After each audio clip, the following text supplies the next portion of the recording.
So in today's video, we're going right back to basics, and we're going back to basics from the golf swing that produced arguably the best golf that anybody of us have ever witnessed, particularly for a period of time, and it's Tiger Woods, and it's around that 2000 era. Now, Tiger Woods was unparalleled.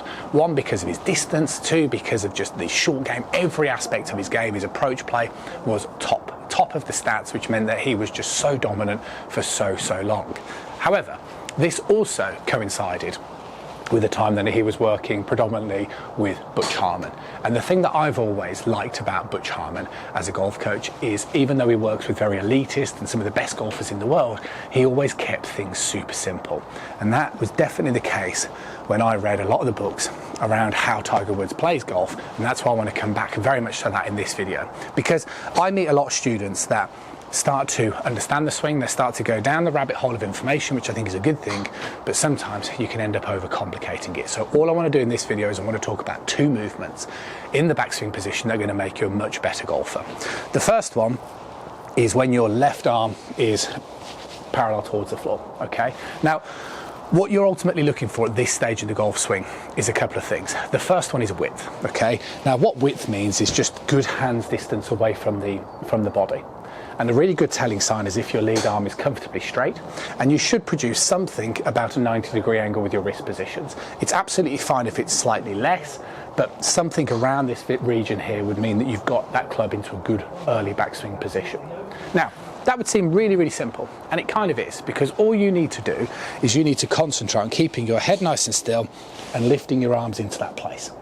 Now, the key thing here is what happens with most amateurs. They start doing things like this. They start turning too soon, straightening this leg way too soon, and it gets you into a really bad position.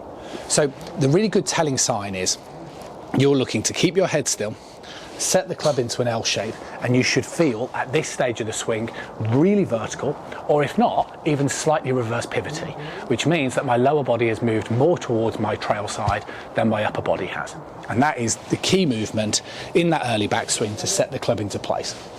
From there, I can drop the club down on the ball, produce a decent contact.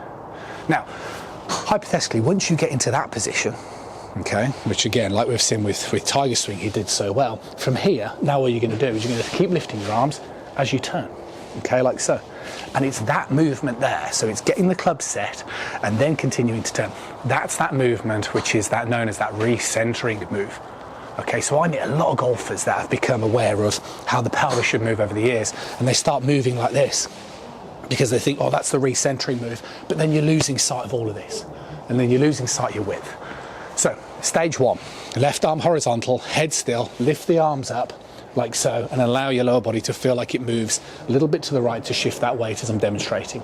Then from there, you want to maintain this structure as you lift it up and just complete your rotation, and that's going to get you into that very iconic Tiger Woods type backswing position, which was so dominant for so long.